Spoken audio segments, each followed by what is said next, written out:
So let's start. Good evening, everyone. A very warm welcome to today's Policy Manthan. I, Rishika Soni, and I will be moderating this discussion. Our topic for today is one that stars a deep debate in both education and policy circles. Should teachers be evaluated by student growth or exam scores? This question goes beyond classrooms. It speaks to how we define success, accountability, and the true purpose of education. Are exam scores a fair measure of a teacher's effort and impact, or do they overlook the emotional, social, and intellectual growth that cannot always be captured by numbers? Before we begin, here are the few important guidelines. Each participant will have 2 to 3 minutes to share their views. Please do not exceed the timeline. You are welcome to counter or add on to the other participant's point, but do respectfully. Kindly keep your cameras on throughout, and you will be not allowed to speak with your camera off. Let's make sure that our discussion today remains engaging, respectful, and insightful. To frame our discussion, I would like to begin with a thought provoking quote by William Bruce, which says that not everything that can be counted counts, and not everything counts can be counted. With that thought, let's begin our policy manthan and explore how can we truly measure the value of teachers' work. Yeah, now Rakshit, you can start. Am I audible? Yes, you're audible. Good afternoon, everybody. I'm Rakshit Tiwari from University of Calcutta, and I strongly believe that when it comes to evaluating teachers, we need to focus on students' growth first. And I also feel that grades are a part of students' growth. Like if a student is scoring good marks, don't you will you not consider it as his growth? But it is a part of it, not entirely student growth. Now, another aspect is that while every human being is unique, every human being is different. Similarly, teachers are also unique in their teaching styles. They differ in degree and style both. So, implementing a single matrix to evaluating them is like we would may misjudge someone or even overhype someone. So let me share my personal experience with you. I can still remember in my middle school, I had a subject called environmental studies, and we had a teacher who had a great personality. He used to not only complete the syllabus in time, but also teach us things which value with values to us, deriving away from his own curriculum oftenly. For example, he taught us what is etiquettes, what is manners, how to behave, how to respect others, what are the traffic rules, etc. All these sort of things. So it left a huge impact on us. In contrary, we had our civics teacher. She was a stern teacher, very stern. Like everybody used to fear her a lot. And when it come to like nuances, nobody dared it to do it. So but when she taught us in a way which mesmerized us. Her poetry skills was excellent. The way she simplified her topics was like next level, at the next level. The way she joined practicality with theory was like beyond comprehension.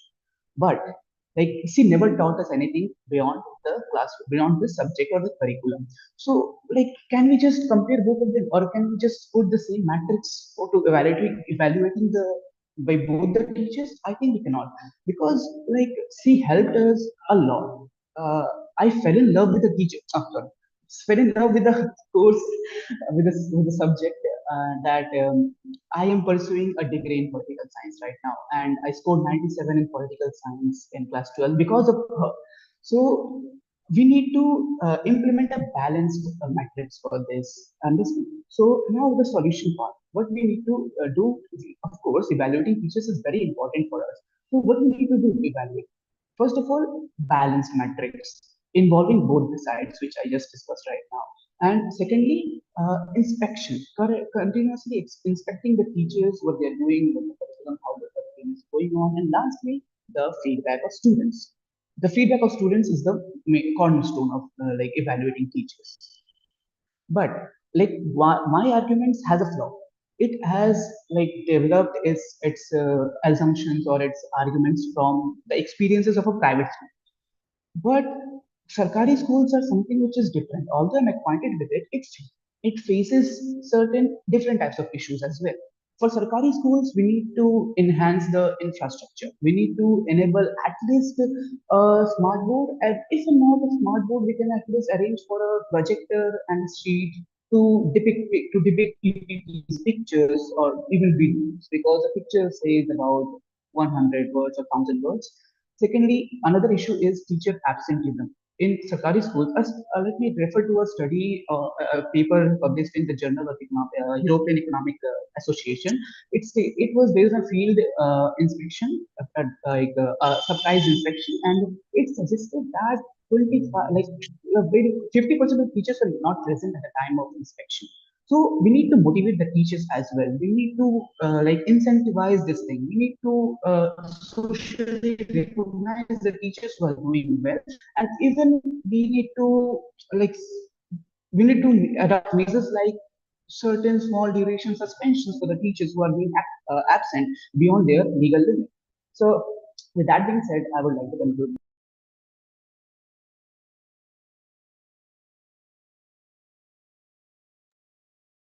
Rakshit, very good.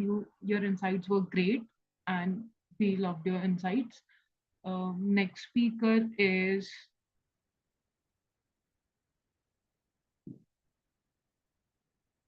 Himani.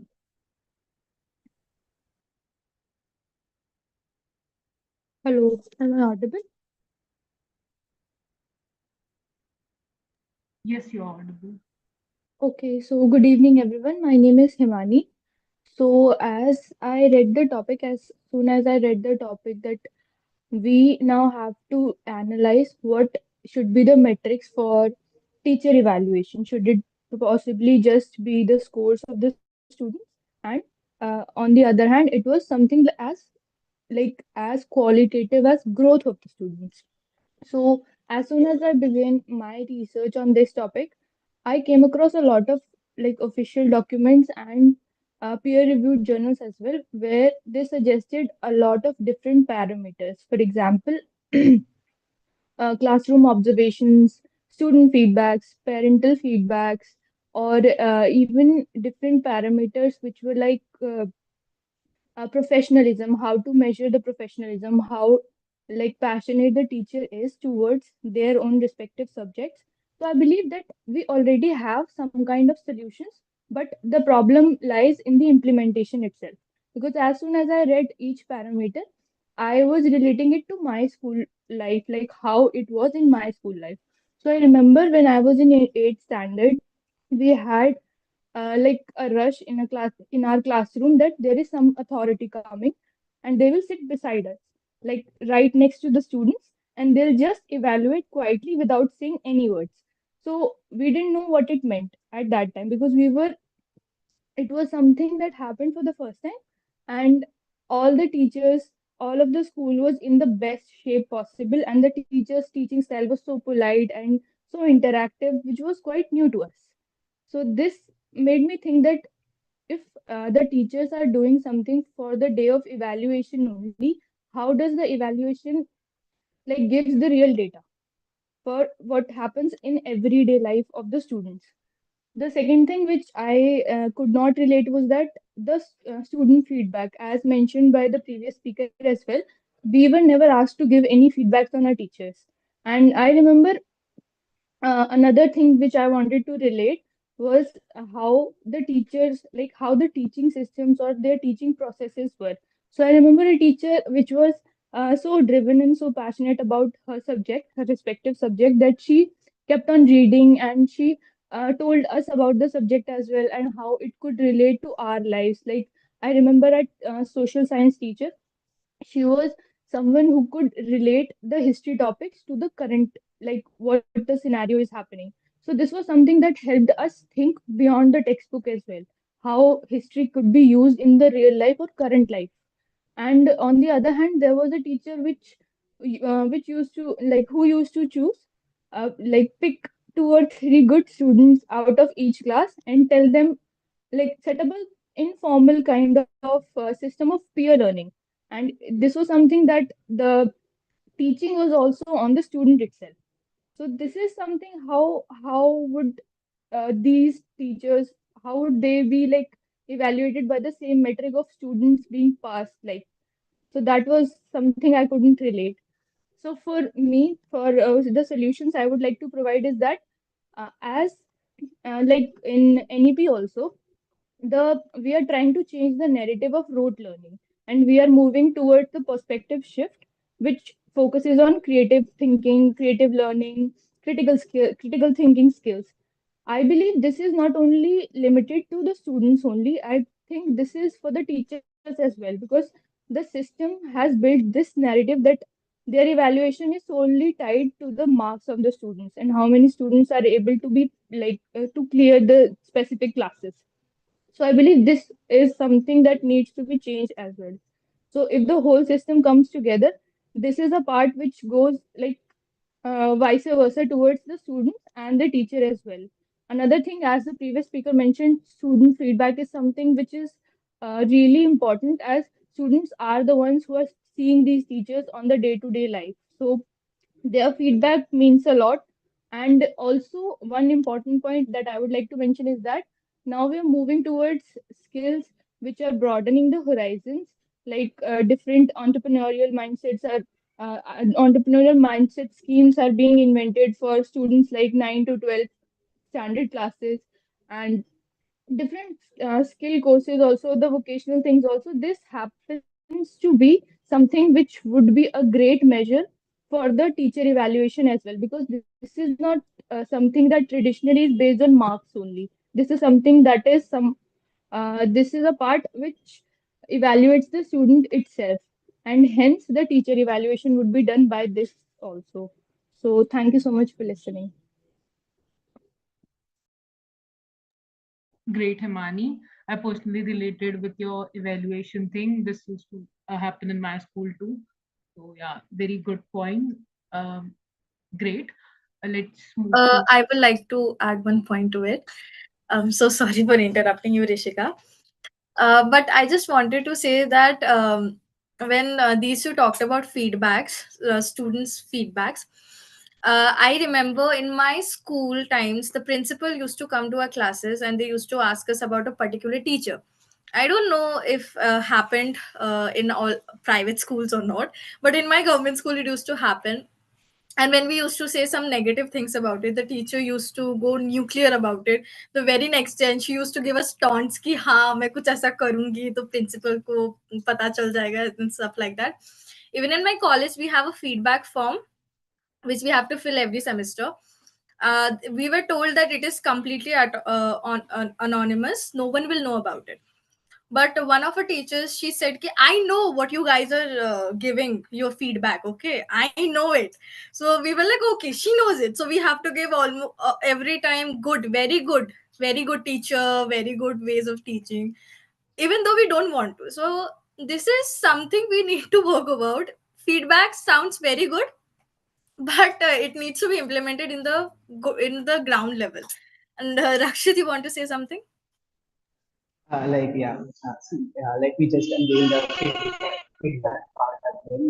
In my school, what used to happen, I just suggested it. Feedback is important because, I definitely did it that teachers taunt us when we just gave them negative feedback. But like in our school, we had a different format. Like we used to had ballot papers, like we had the names of all the teachers within our subject concerned, and then we had the option to rate them according to the in about 5 stars. So we did it, and a teacher teaches a lot of classes, so it becomes very difficult to identify which particular class has given negative feedback to the teacher. But I feel it will work probably because it is the only reason. Like even say suppose if you are inspecting the schools, what will happen? A certain outsider will come and sit in the class. The teacher will give its best to teach, and hence it will just misjudge, like help us overhype a teacher or anything else. But the students who are sitting there observing him daily should be given the chance to express their views about the teacher. And I know there are problems in it, but we need to keep it ambiguous. And for this, we need rational authorities like the principals. so that they can implement it. Implementation is, of course, always the difficult part, but we should, because implementing is difficult, we cannot just throw the idea in dustbin, and like it is the most important part. I guess we cannot like refute it. What I feel.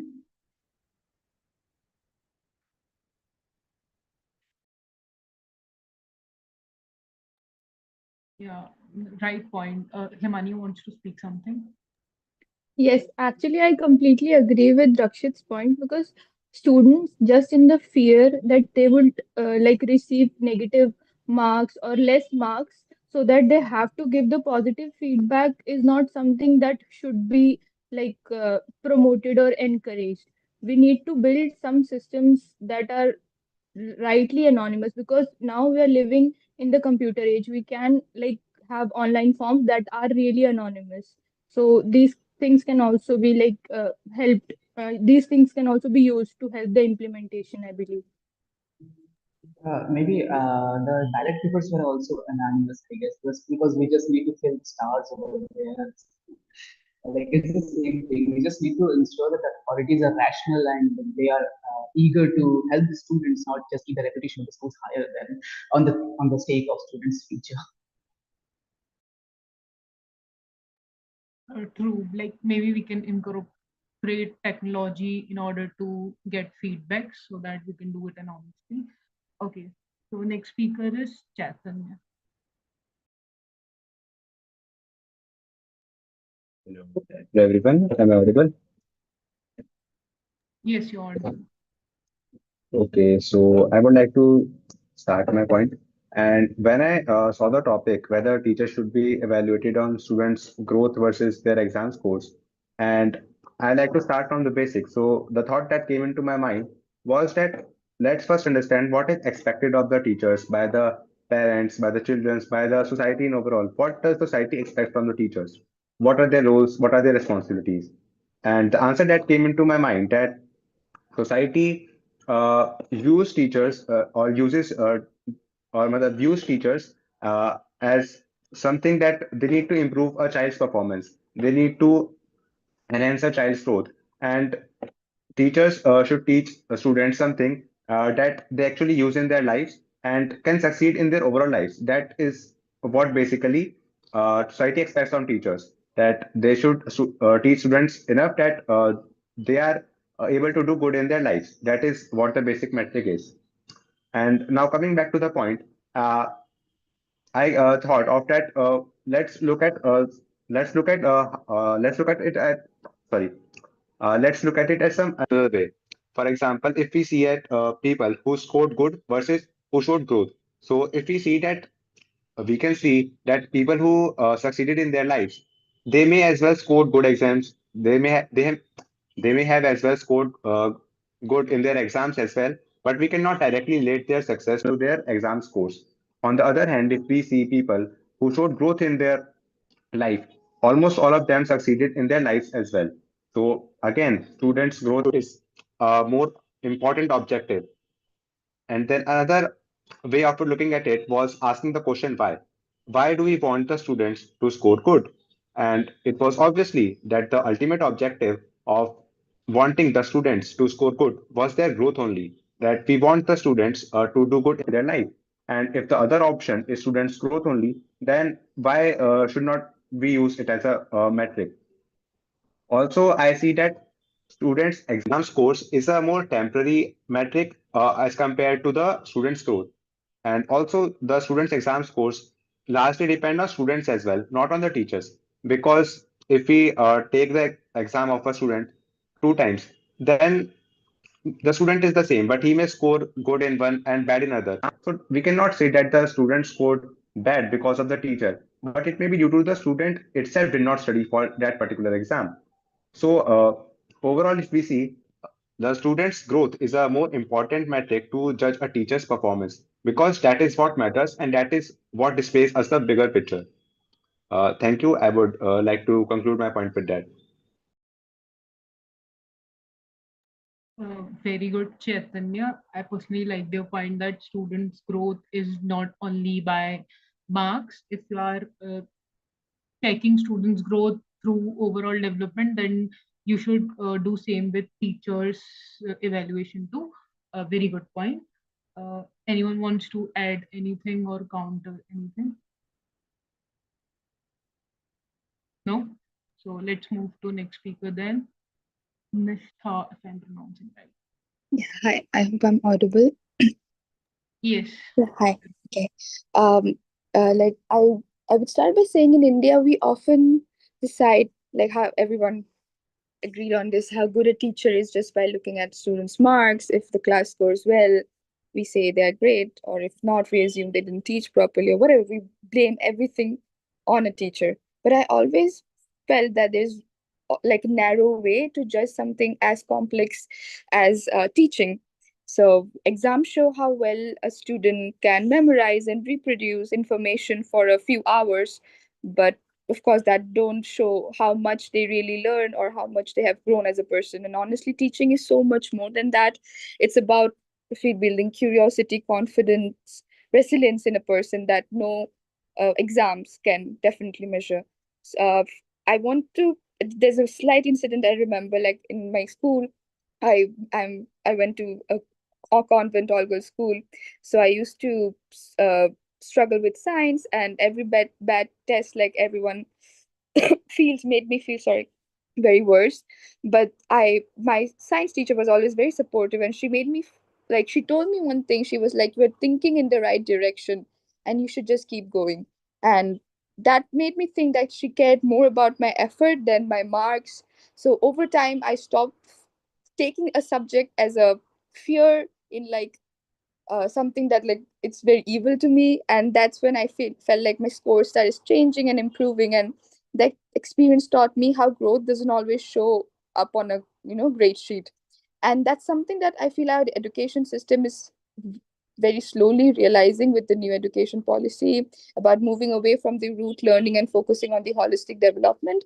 But like as everyone have discussed and talked about, like if we truly want that to happen, uh, instead of just looking at exam results, we should be tracking a student's progress, classroom engagement, and how teachers inspire creativity and critical thinking.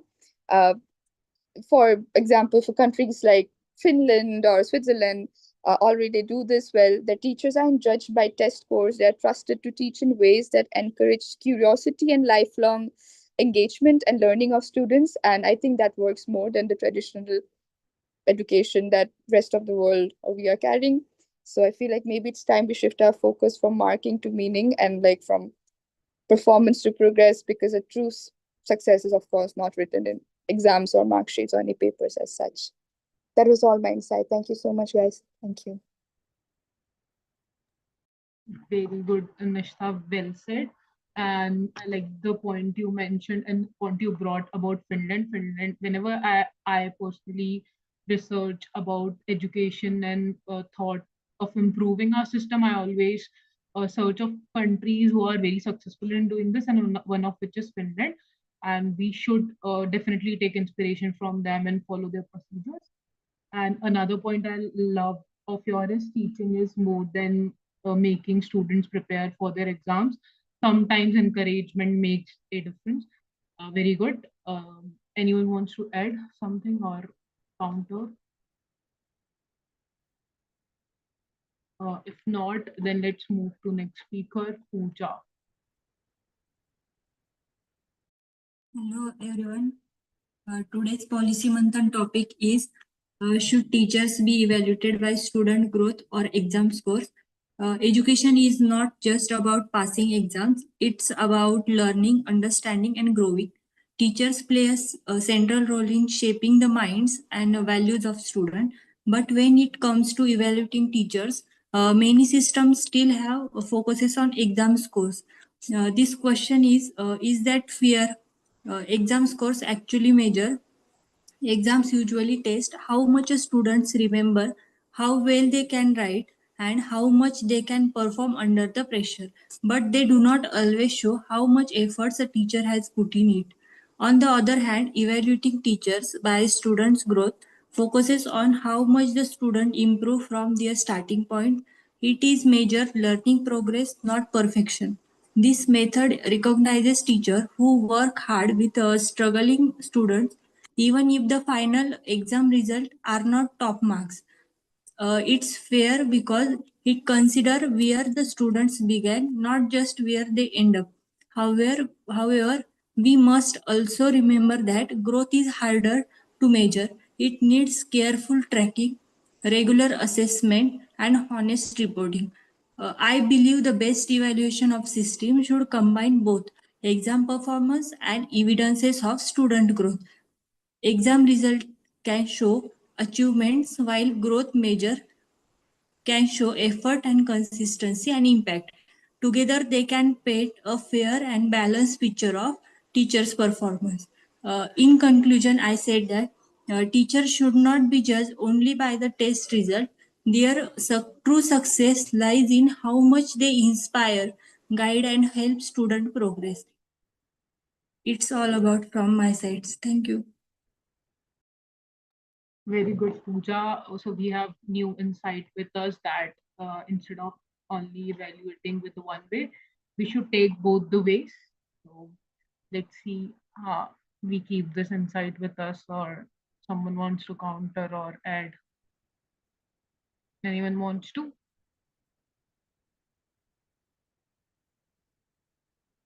No one wants to? Okay, so let's move to next speaker, Christy. Okay. Hello, my name is Krishti, and so my take on the matter is that students should be evaluated by their growth instead of marks. Because, in my opinion, when you actively mentor a student, actively engage yourself in their well being, I feel marks in that case are a given.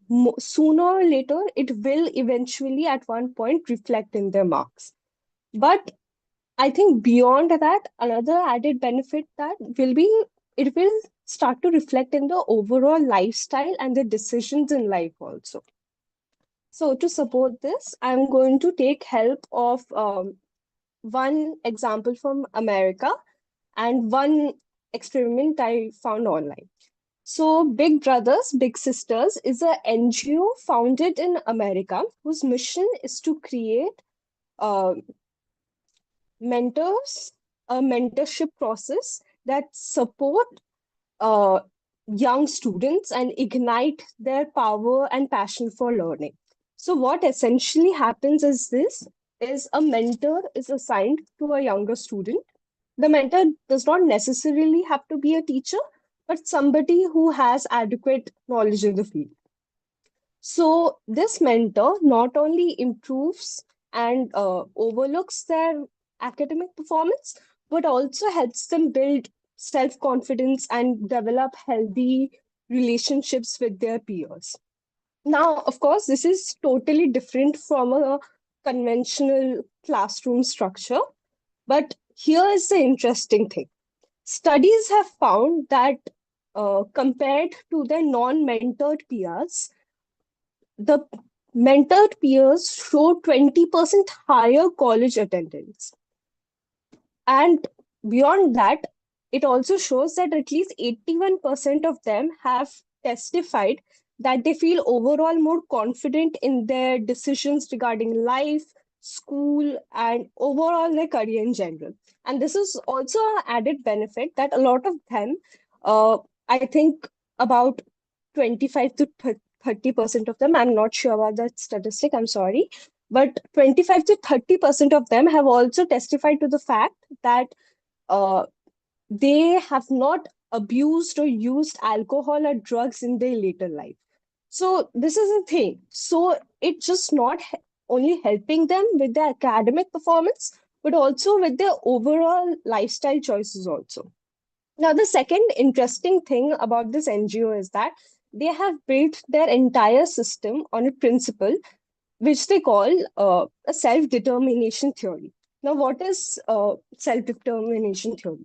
Self-determination theory is a psychological framework developed by Richard Ryan and Edward Dacey, which states that people are evaluated in terms of their motivation by three innate universal psychological needs.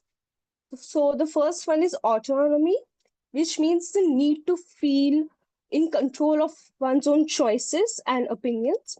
The second one is competence, which means the need to feel effective in their skills and talent. And the third is relatedness. So the ability to feel connected and related to somebody around you, especially, a person in a figure of authority. So studies have found that when teachers adopt this specific method for teaching or adopt the specific method in their classrooms, students excel in agency and initiative. They excel in task absorption. They overall get a positive self confidence and body image and emotions in general. And most importantly, which proves my very first point, is that it also ultimately improves the academic achievement. So, time and time again, it has been proved that teachers who invest in mentorship and emotional support positively impact the student's life instead of teachers who just prioritize marks. So, in conclusion, I would like to say, a system or teachers who prioritize uh, marks and, getting good submitting assignments on time, they might is a very good keyword here. They might get students who will get good marks in the future. But if you prioritize mentorship and emotional support for your students, you will most definitely get a good student. Thank you. Great. First of all, your insights reflected that how well researched you were.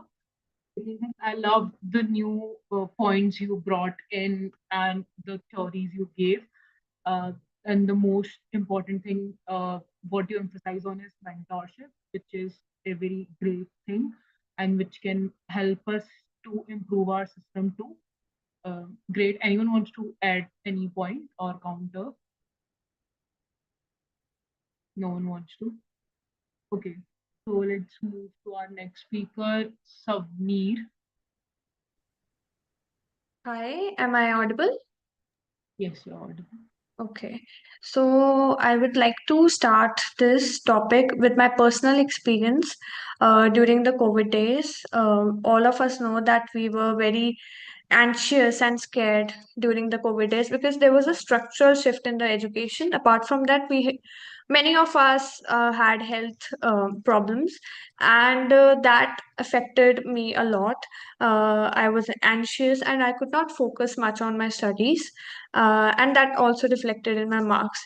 But there was always this one teacher of chemistry who would motivate me, encourage me, and he would say that, yes, I believe in you, you could do better.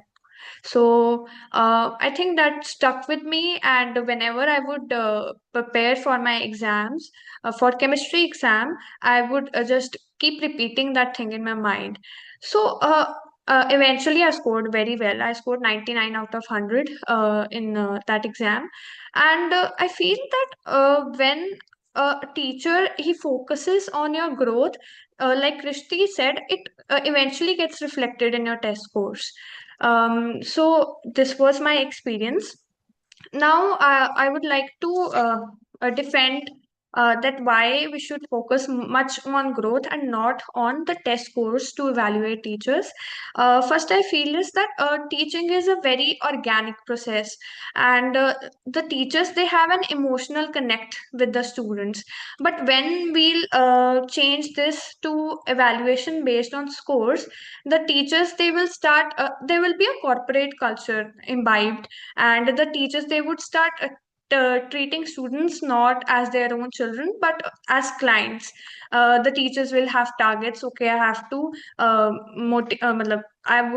have to bring these many children in 90% bracket. So the organic and emotional connect it starts eroding. And another thing I feel is that maybe on some subconscious level the teachers could start having resentment with the students who are not scoring much well in the test scores. So that again it is going to be stuck with the student, and he might not score very well in the coming exams. Another thing I feel is that the teacher, there might be a tendency that the teacher could be lenient while checking the test just to have better scores for their evaluation. They could be lenient while putting the test, or they could even inflate the marks. So this will not at all be very good methodology. uh, Another thing I feel is that NEP is more for holistic development of the children, so this will totally go against that thing. And this is again very unjust to the teachers, because every subject is different. If My personal experience is that the languages, they are much more easier as compared to mathematics, physics, chemistry, bio. So this is going to be very unjust to the teachers, because some teachers might get very good scores, but they might not be as good teachers as the ones who are not able to show better scores. I would like to conclude this by saying that the efforts that a teacher puts in motivating a student to jump from 40 to 60%, that teacher should be appreciated more than a teacher who is pressurizing the student to consistently score for 90%. So, yeah, that's it. Thank you.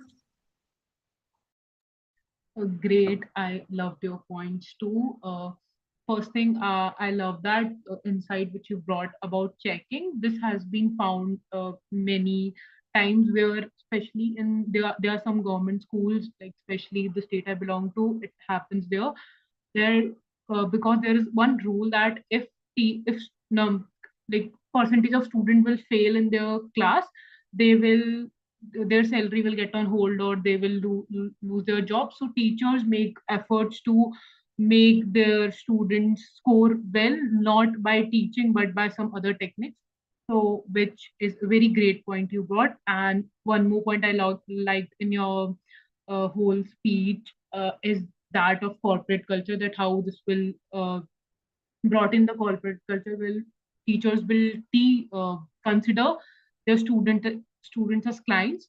Very great points, very nice. Someone wants to add or counter something? Okay, and one more thing I would like to mention, please, on your cameras, please, I would request you to on your cameras, everyone. This has been live streamed, so please listen and on your cameras. And our next speaker is Niyat. Okay, hello everyone. Today I am going to talk about a very meaningful topic. Education is not about teaching lessons or completing the syllabus. It is about shaping minds, building character, and preparing students for life. And in this journey, teachers play a truly special role. But often, when we judge a teacher's performance only through the exam marks, we forget the real purpose of teaching and true learning. Exam scores are important. They show how much a student has understood, but marks can never measure the creativity, confidence, or curiosity. Every student learns differently. Some may not score high, but that doesn't mean they haven't grown or learned something valuable. A teacher real success is not in creating toppers, but in inspiring learners. A good teacher helps students believe in themselves. Sometimes a student who once feared failure starts speaking with confidence or begin to think differently. And that is a big achievement too. Even if it doesn't show up on a record card. In Gujarati, there is a beautiful quote. સારો શિક્ષક એ છે જે ગુજરાતીમાં છુપાયેલો hero શોધી કાઢે. It means a good teacher is one who discovered the hidden diamond inside a student. Every child has potential, and it is the teacher who help the polish the diamond and make it shine. That kind of the growth cannot be seen in marks. It is seen in attitude, values, and behavior. So, teachers should not be judged only by the exam result, but also by how much their student grow in confidence, creativity, and character. Thank you. First of all, I love whatever you said in Gujarati. I would request everyone to bring your personal things so it makes it more engaging and beautiful, our session. Secondly, I love your points you brought in. Very good. Anyone wants to add or counter?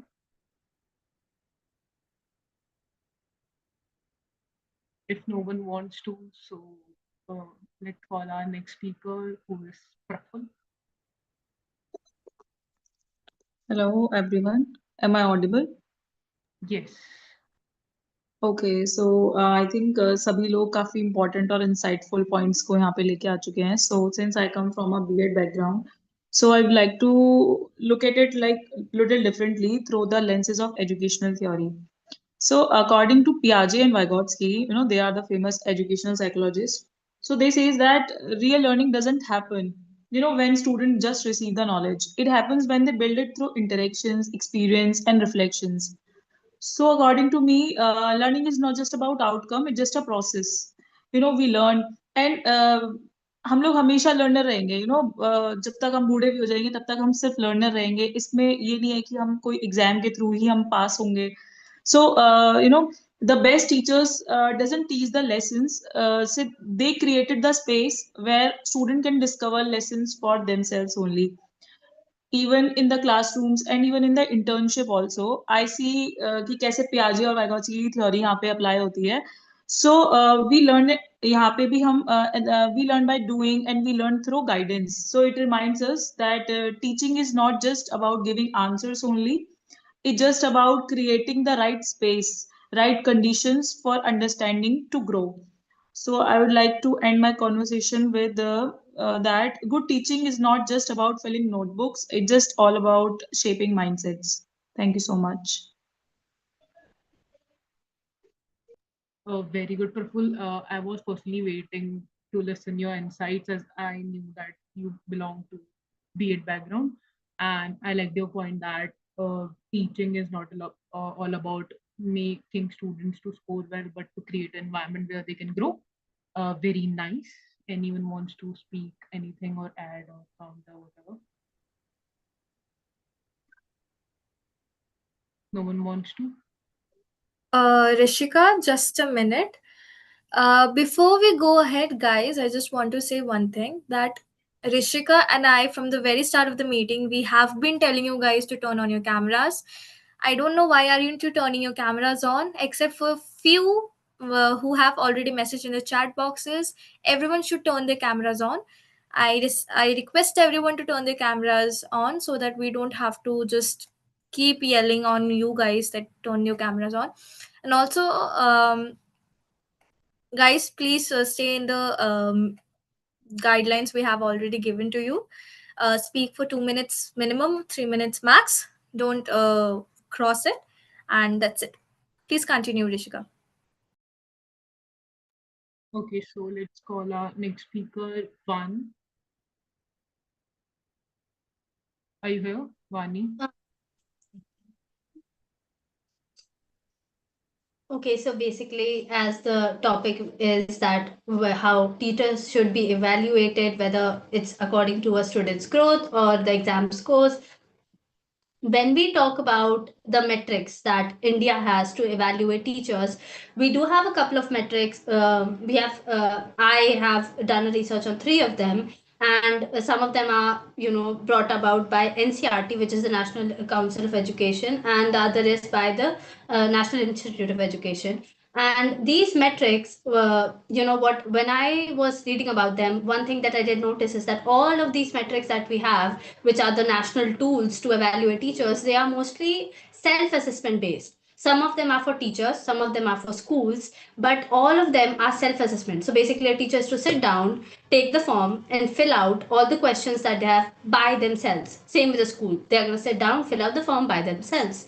Now, we all know, at least for the country like India, we have corruption. Now, I don't, and I think no one thinks that a school is going to themselves accept that we have lack of resources. No one is going to fill out in the forms that yes, we are stuffing a class with 60 children and are assigning just one teacher to teach all the subjects. No school is going to accept that. So what happens when you have tools, which is like to evaluate teachers, but these are self-assessment tools. What happens is that there's an implementation gap.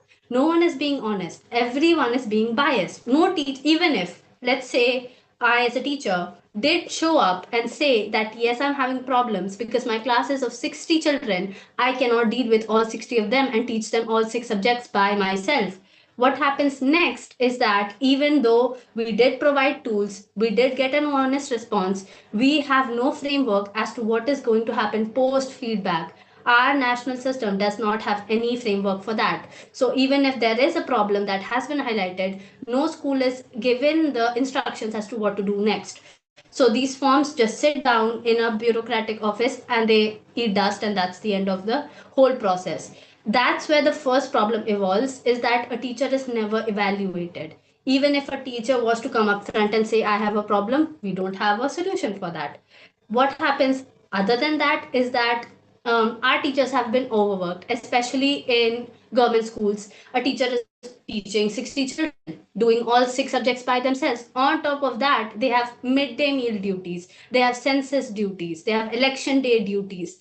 And in private schools, you will, I mean, I come from a house that is full of teachers. I have seen my family members juggle lesson plan, a question paper creation, answer paper checking, and on top of that, they have to show up and give a presentation. They have to also be involved in annual day, sports day, children's day. It's impossible. A teacher is overworked. So when you have an overworked person and you give them a 60 children classroom, what's going to happen? A teacher cannot keep up. We do not have people to deal with the problems that we have in India. We have a higher class. We do not have resources. That's another problem that I understood, is that the framework that we have to judge a teacher is same throughout the country. A teacher in Delhi is going to be judged the same way a teacher in Jharkhand is going to judge with. But here's the problem. The school in Delhi has a smart board. They have children who have the money to buy books. They have children who have the money to buy graph paper, map, everything. Now, let's go to the school in Jharkhand. What happens? There is no smart board. The children cannot buy books. How is a teacher supposed to work with a class that cannot buy books? You want the children to know geography. This child cannot buy a map. How is a child supposed to afford a map? Now, some people say, well, we are giving these children money to buy books. You are talking about a family that is in rural countries that cannot afford food. Do you think that money is going to buy books or buy the next meal? Well, buying the next meal. We have a lack of proper implementation of all the rules that we have. We are evaluating teachers. We all talked about how a teacher, somebody said that a teacher is called out when a child actually comes up and says, ma'am is not doing a good job. This also comes because we don't have post evaluation process. What happens is the government does not tell you what happens when a child is saying that my ma'am actually cannot speak English. She's a speaking English teacher, but she cannot tell me how to spell apple. What to do? We don't know. So what does the school do? We are going to take away your incentive. We are going to deduct your bonus. We are going to, get an anecdote letter for you. What happens then? The teacher is, challenged in the negative way. She's going to take it out on the students, or she's going to change the whole game and say, let me give you the easiest question paper of all. Everyone is going to pass. I'm the best teacher now. Or she's going to help you in the answer hall, and tell you the answers over there. What happens then? A teacher who was actually putting effort, she was looking out for emotions, she was looking at the fact that you were not attentive or you were not able to read. Her efforts are not being considered because the teacher who leaked answers has a 90% topper, and you who are putting so much effort student by student, well, your student only gets a 40 out of the 20. So does not help anyone. What we can do, countries like Japan, as somebody mentioned, Finland, USA, they have a very unique process. Finland properly says that our teachers are not these rigid laborers, they are researchers. We trust them. We are going to let them create a framework according to the class, according to the students they have, which in return helps because every child is acknowledged, every child is seen. Then similarly, we can also, Japan has a teacher cooperative programs where all the teachers come together, they discuss what's working in your class, what's working for your student, because the same type of student is there in my class. They all come together, they acknowledge that it's a collective responsibility, it's not a competition. If my child gets 90, your child should also get 90. Let me tell you how they are getting 90. So what India needs to do is firstly have a diverse system. You cannot keep a same framework for all the states. Does not work. As I said in one of the debates, India needs decentralization in education as well. Second, let the teachers have some emotional connection. Don't just be like, here's the syllabus, here's the timeline, do it, done. No, does not work. And lastly, let's all also respect our teachers. Our teachers are not our personal servants. You must have heard multiple times saying, मैं इनको पैसे देती हूँ, मेरे पापा पैसा देते हैं, इनको ऐसा करना पड़ेगा. They don't owe you anything. They are giving you a service. Respect them. Teachers need to be respected by the administration and the students. When you respect them, they have the will to do what they were meant to do, which is teach children. Thank you. Wonderful. You brought excellent points to the reading. And I love the point where you mentioned the whole thing about how decentralization should happen in education sector too. A very great. Last time also you spoke very well, and this time too. Keep it up. Okay. Anyone wants to add? May I? Yeah, sure. Yeah, I really like the fact when CEO highlighted the teachers overburdened by election duty, booth level duty. So like there was an article of Hindustan Times and recent, like earlier this one, which stated that Gujarat teachers, private teachers, sorry, not private, like government teachers are protesting for giving them booth level duties so much that, for instance, some schools had only one teacher for taking the responsibility of classes and rest all were assigned duties.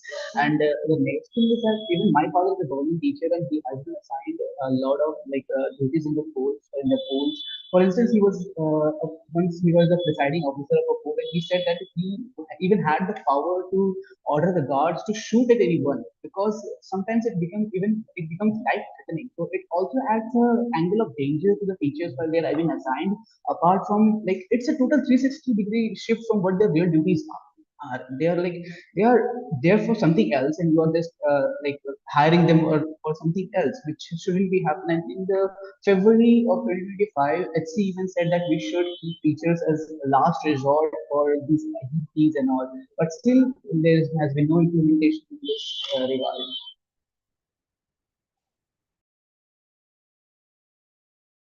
Yeah, nice point. Like great point, Rakshit.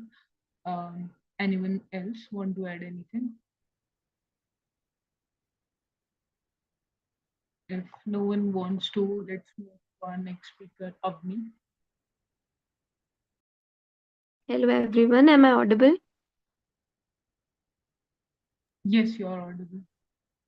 So I will like to turn this discussion into some another topic. Like this is not something like evaluation, but this is my personal observation, and I hope most of you will like relate with it. So our parents mostly judge teachers by how they are teaching us and how much marks we get when we are taught by them. For example, when our parents are looking for coaching centers for UPSC, for JEE or NEET, the coaching centers which give the best results or which give rank 1, rank 2 or top 10 ranks from India are flooded with admissions. So this is the scenario on which our parents evaluate. Basically they judge the teachers or like how are they teaching our students or how much marks we are getting after being taught by them. So this is the current scenario of how teachers get judged by our parents. And it matters a lot who are evaluating the teachers. If agencies like state boards and boards are evaluating teachers, they will definitely look after the results that students are getting after being taught by them. So this is one perspective that I got when I was thinking about this topic, that teachers are judged. And I totally agree with Vani and Krishti when they said when teacher will be a good mentor, uh, उसका जो result है students के marks में reflect हो जाता है. And as Vani said, the teachers should be allowed to emotionally connect with students as it helps a lot in personal student growth and future growth as well. So I agree with the point that teachers should not be evaluated by students' marks only. Personal growth of students should also be seen. Only that will be the correct measure to evaluate teachers. Mm, that was my take on this topic. Thank you. Very good, Avni. You brought nice insights to the discussion. I would like to mention, I know this topic is bit one-sided, but like bring some spices in.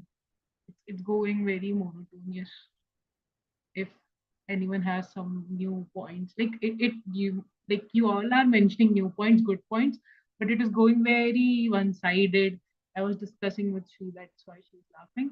But like if you can bring in like I like bit fighting and all, not disrespectful fighting, but bit of it I like. So if you can bring in, yeah.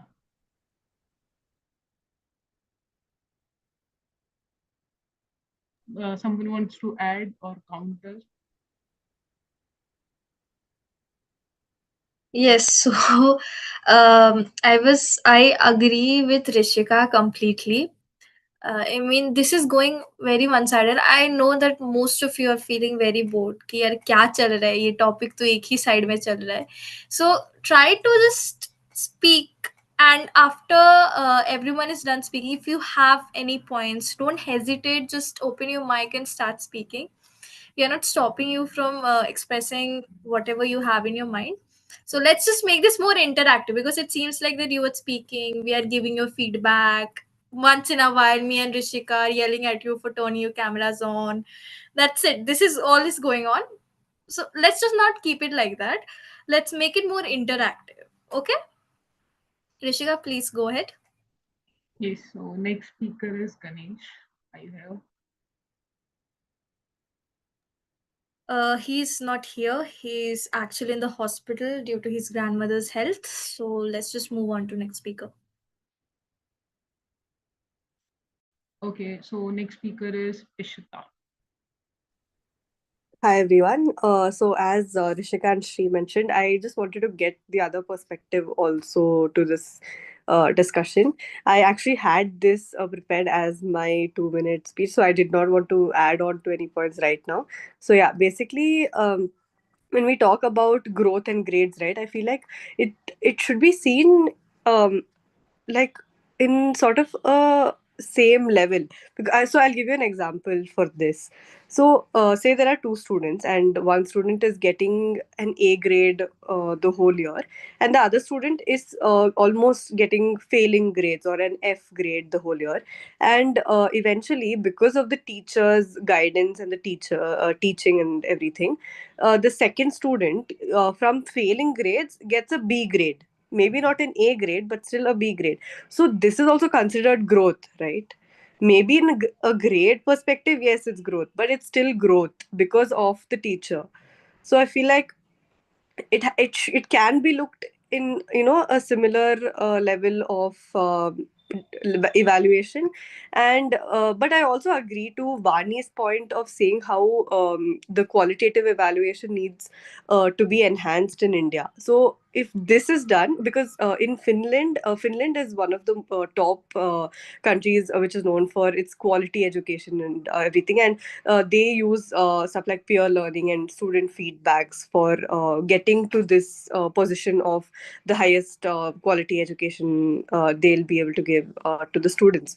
So if that is being done here, the qualitative evaluation actually has a structure, and after the feedback is given, there is some repercussions to it, maybe more training given to the teacher, or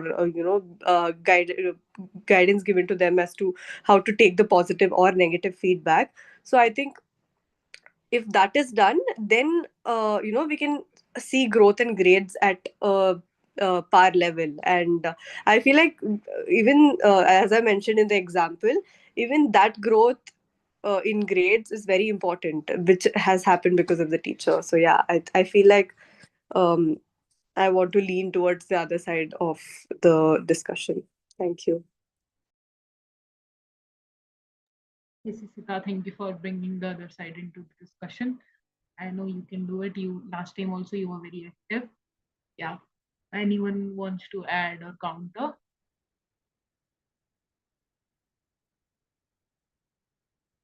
No one wants to. I can't see any more names in chat box. Are we done with all the speakers or what? Or I can't see my some technical issue. Shri, can you see? There are no hands raised. So no one else want to speak or what? Let's just skip this and go on. No, I can't see any names here in the chat box after Ishita. Okay, then I think we are done. Although there are some people I would like to like them to speak. For example, there is Jeffrey, and then there is a name Rajveer. Okay, Rajveer. Rajveer, go ahead. So yeah, so I hope I'm audible enough. Yes. Yeah.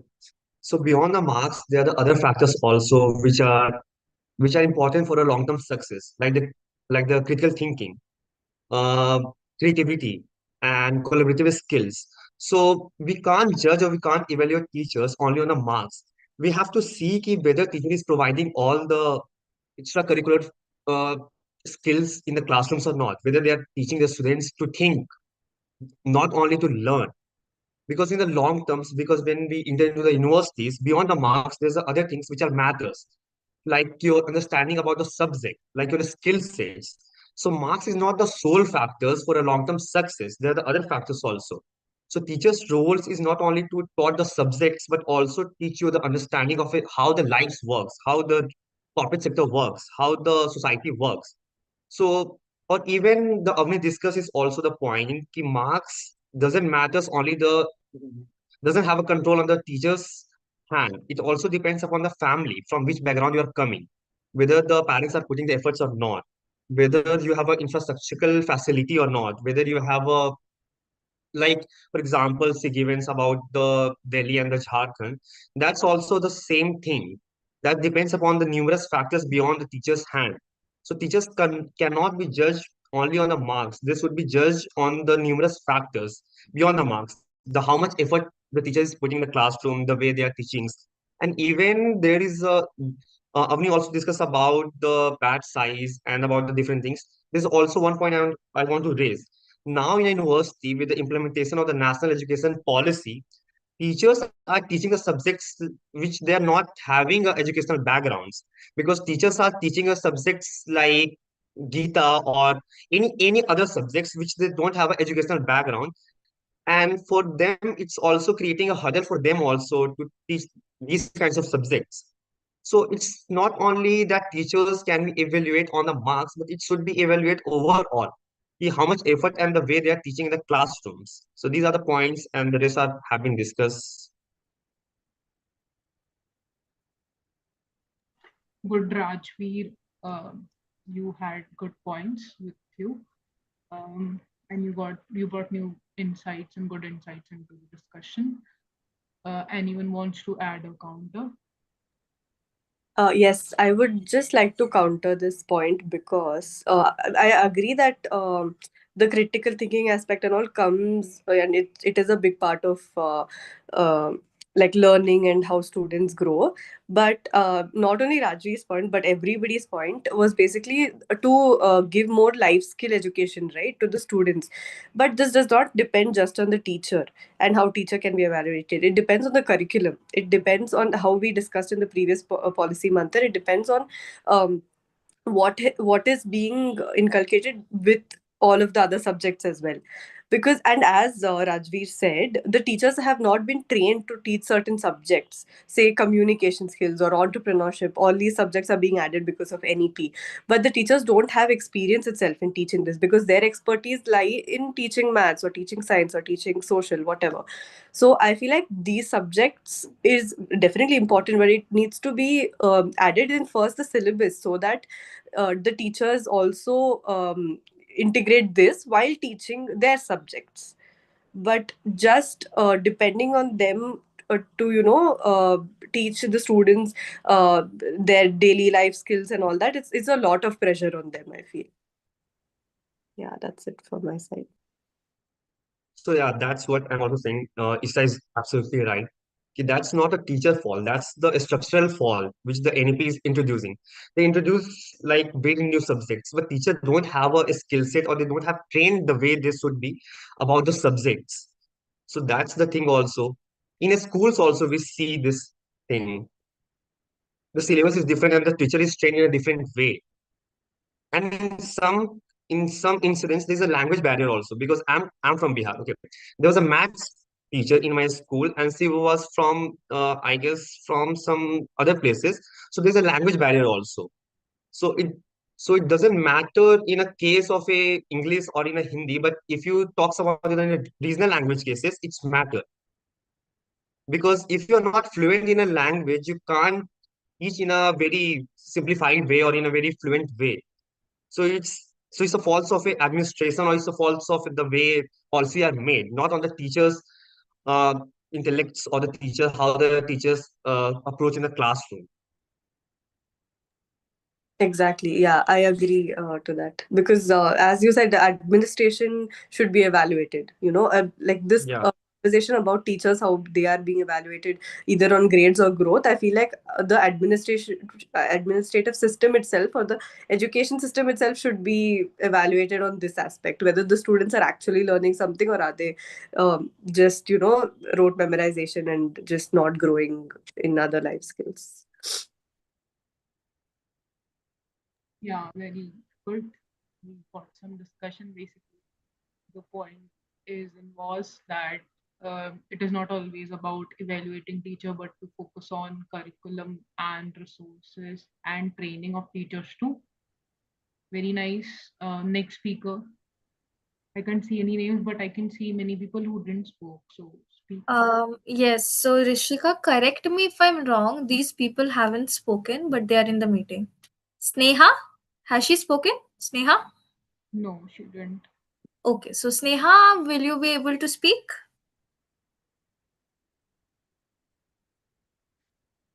See, guys, if you are in the meeting and you're not speaking, you will be just Hello. marked.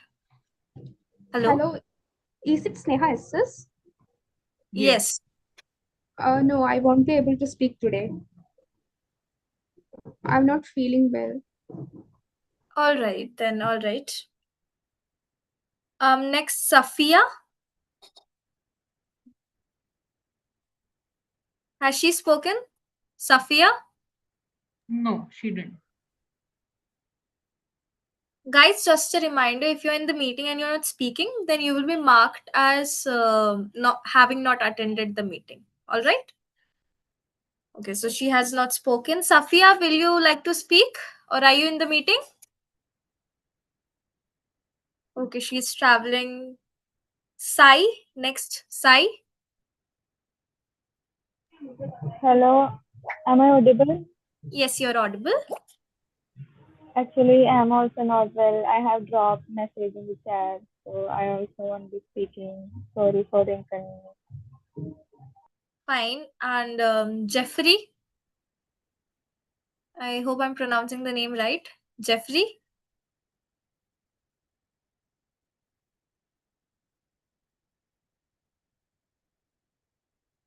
He's not in the meeting, is he? Yes, he's not in the meeting. He left. Niyati? Has Niyati spoken? Yes, as far as I remember, yeah, she did. She did. Okay, really sorry for that, Niyati. Yep. There's all other people who haven't spoken, but they were in the meeting. We'll see about that. Rishika, please continue. Okay, so as no more speakers left, which is very sad, we should conclude now. So we started our discussion with emphasizing on point of feedback. We should take feedback as a point of evaluation. Then we brought into discussion we can use technology to take feedback so that no malpractices will happen. Then we brought so many points in, one of which is that students growth is not only depends on the marks, but there are many things, many factors which contributes to students' growth, which was a good point. Then someone brought, Nirvani brought the point of decentralization into the discussion, which was very good point.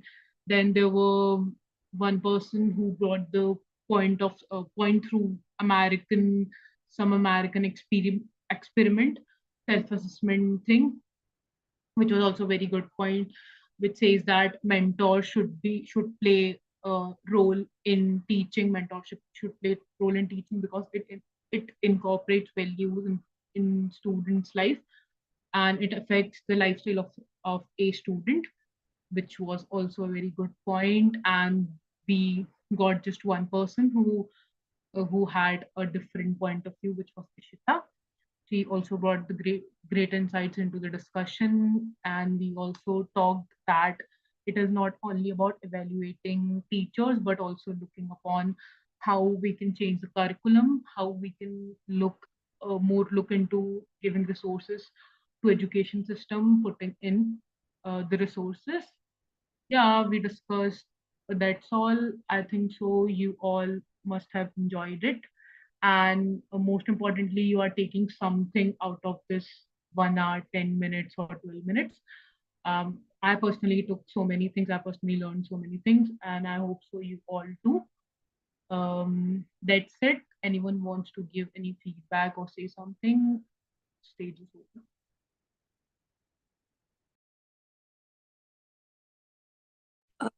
So I just had a question.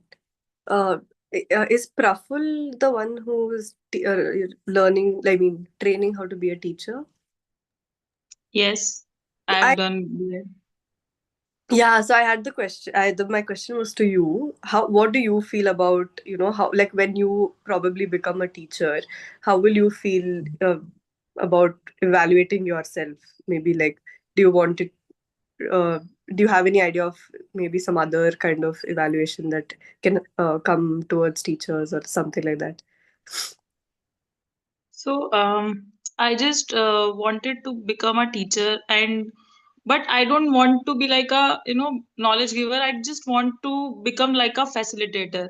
So I think this is the most important thing. And one thing I want to say that I don't want to disrespect anyone's thought, but still, there are so many people who have parents. They are teachers also, and we always talk about teachers as very overburdened people and so many things. But I think that they got handsome salary. If we are talking about government schools, and this NGO is also named as Sarkari School NGO, they get good handsome salary. And I know that, yeah, they have so many impactful sorry, what I was saying that कि they have that कि भाई हाँ उन पे mid day meal का काम है, उन पे कई सारे बहुत सारे काम है, बट स्टिल ये तो हर जगह पे है। कहीं पे भी कोई कॉर्पोरेट ऑफिस है, कोई बैंकिंग सेक्टर है, कहीं पे भी आपके पास ओवरबर्डन तो हर जगह पे है। So why we always talk about teachers, and I think teachers से ज्यादा तो रिस्पेक्टफुल काम और इतना जिम्मेदारी वाला काम तो शायद किसी के पास है भी नहीं। तो अगर वो थोड़ा सा एक्स्ट्रा एफर्ट्स मार भी देंगे तो क्या उसमें प्रॉब्लम हो जाएगी? हाँ ठीक है, उनको गवर्नमेंट चीजें भी करनी होती है, कुछ रिटर्न में भी करना है, और भी काफी सारी चीजें मैनेज करनी है, बट स्टिल बहुत सारे ऐसे टीचर्स निकले हैं जिन्होंने बहुत ही एक्सेप्शनली काफी अच्छा काम करा है। इवन मैं अभी मेरठ में रहती हूँ। मेरठ में एक स्कूल है, मैं आपको बताना चाहती हूँ कि एसडी स्कूल है 12th तक का, यूपी बोर्ड स्कूल है वो। तो उसकी हालत बहुत ही खराब थी, अब से अगर 10-20 साल पहले देखे। एंड वहाँ पे एक ओमपाल सर करके आए थे, उनको प्रेसिडेंट अवार्ड भी मिला हुआ है। एंड उन्होंने उस स्कूल की काया पलट कर दी। वहाँ पे काफी फेमस कॉन्वेंट स्कूल्स हैं ऐसा आसपास में, डीपीएस है और भी काफी सारे फेमस स्कूल्स हैं वहाँ पे। एंड वो उनके साइड में इतना उसका इंफ्रास्ट्रक्चर उन्होंने इतना डेवलप कर दिया। यूपी बोर्ड का जो टॉप 1% बच्चा आता है पूरे यूपी बोर्ड से, वो उस स्कूल से आने लग गया। तो मतलब उन्होंने कुछ ना कुछ तो एक्स्ट्रा एफर्ट्स डाले, और अगर वो सब लोग डालेंगे तो आई डोंट थिंक सो कि कुछ इम्प्रूवमेंट होगा। बिल्कुल होगा, क्यों नहीं होगा। तो हाँ ठीक है, उन पे काम है, बट स्टिल अब कॉर्पोरेट में भी आप देखोगे तो लोग एक्स्ट्रा एक्स्ट्रा टाइम लेते हैं। कई बार ऐसा होता है कि बहुत ज्यादा काम होता है तो वो एक्स्ट्रा टाइम देते हैं वहां पे और काम भी करते हैं और लेट आते हैं। बैंकिंग सेक्टर में 5 बजे तक का काम होता है, बट मोस्टली लोग 8-8 9-9 बजे तक बैंक बंद करके आते हैं क्योंकि उनके पास ओवरबर्डन है। बट ऐसे ही टीचर्स भी थोड़ा तो मेहनत कर ही सकते हैं। हम हमेशा क्यों इस बात पे तो नहीं रोना चाहिए कि भाई टीचर्स पे बहुत ज्यादा काम है, वो तो बहुत ही ज्यादा ओवरबर्डनड है। अभी भी अगर आप ग्राउंड रियलिटी में जाके देखोगे तो they are the most lethargic person, sorry to say that, but वो लोग अपने आप को अपडेट नहीं करना चाहते। गवर्नमेंट स्कूल की इतनी हालत खराब है जिसकी कोई कोई हद नहीं है। अभी भी कुछ न्यू जो लोग आए हैं वो भी फिर भी थोड़ा सा कुछ बेटर कर रहे हैं, बट स्टिल वो लोग अपने आप को अपडेट बिल्कुल भी नहीं करना चाहते। अभी तो आधे लोग ऐसे होंगे जिनको टेक्नोलॉजी ही नहीं पता है, अभी पता ही नहीं है उनको कैसे कंप्यूटर ऑपरेट होता है। तो अब आप ही बोलो कि उनकी एज हो गई है, नहीं भाई, एज एज तो हर जगह हुई है, बट सभी लोग अपने आप को अपडेट करते जा रहे हैं ना धीरे धीरे। So I just want to say that, मुझे ऐसा भी लगा क्योंकि हम सबके ही पेरेंट्स कहीं ना कहीं टीचर्स है, so I don't want to say that, but still मुझे ये बोलना था। सो मैं भी यही चाहूंगी कि मैं हमेशा अपने आप को अपडेट करती रहूं। और फीडबैक, जैसा कि फीडबैक वाली चीज शुरू से बोली गई है कि हाँ टीचर्स जो है वो थोड़ा डांट डपट के रखते हैं कि भाई ध्यान रखना है, no.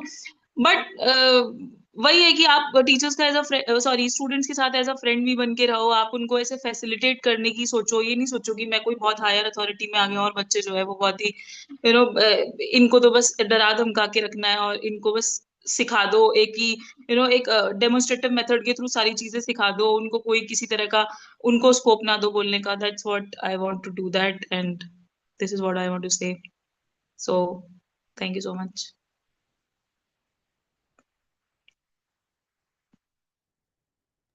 Very good, Praful. You mentioned very good point. I was waiting for these points in your discussion.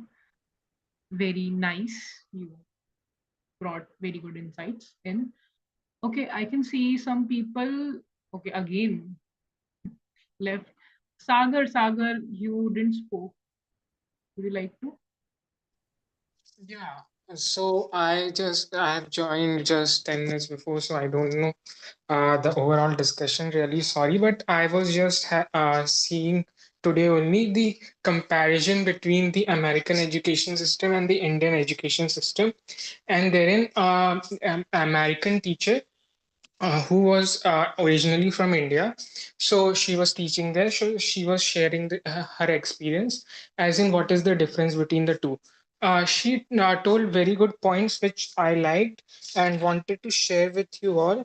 Firstly, she started with saying that there the teachers teach for passion, wherein in India we all know that teacher is most of the teachers are teacher by not by choice but teacher by chance. So this is the major difference which she saw, and I also have observed this in my school days as well and in college days as well. So this is the first thing. Secondly, the teachers in America, the teachers and in most of the education systems, the teachers are actually facilitators who try to act as friends of the students. And there, if a class is silent when a teacher is there, it is considered to be a bad class. While in India, if a class is silent, the teacher is considered to be the most efficient one. So this is another difference. There, they uh, take teachers as facilitators who try to be friendly with the students and try to engage with them so that they are open with the teachers and are able to share every problem. So this also becomes a very good metric for evaluation of the teachers, because in America, if majority of the students fail, then the onus of this doesn't go to the parents or the students, but it goes to the teacher, that why the students are unable to understand what you're teaching, and if they are, or why they are going for, they are not attending your classes, then you should change. The teacher is asked to change. They are given the action plan as to what they should include or what they should change in their teaching style. so that it becomes easier for the children to comprehend well. So these are some of the things which can be inculcated in the Indian education system, rather than going for the vague criteria of evaluating a teacher's performance based on the marks of the students. And also, this is one more insight that I would like to share is that at the end of every class, a teacher self evaluates himself or herself by taking 5 minutes and asking the students what they learned from them. And if whatever was taught was well comprehended by the student, then they are able to communicate well, and it satisfies the teacher. While if they are unable to, then the teacher himself feels dissatisfied and tries to improve in the next class. So there is a mechanism of self-evaluation as well, which can be inculcated in Indian education system. Yeah, these were my views. Very nice, Sagar. Though I concluded, but you gave me points, some more points to add in the conclusion, where you mentioned about how teacher can act as a facilitator instead of only a teaching staff, which was a very good thing you mentioned. I like that point. Very nice. You spoke very nice. Anyone else who's left and want to speak?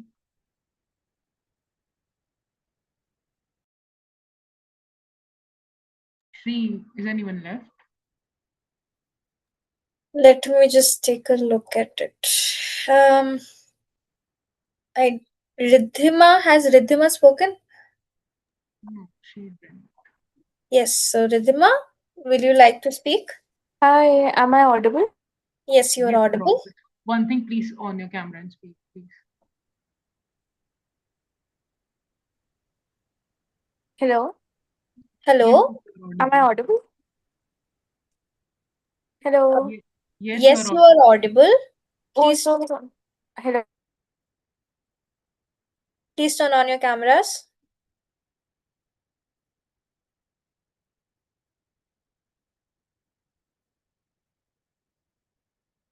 Is it just me or she's not audible? No, she is not audible. I think so. She has some network issue. Oh, she left the meeting and now she's joining. Ah, Riddhima is here. Are you able to speak, Riddhima?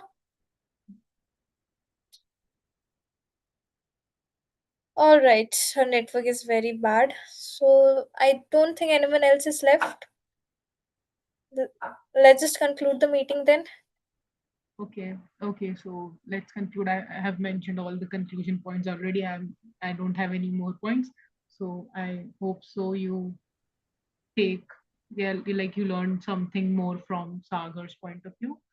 That's it. Looking forward to you in next policy discussion policy manthan. That's it. Bye. Thank you. Bye. Bye, guys. Thank you.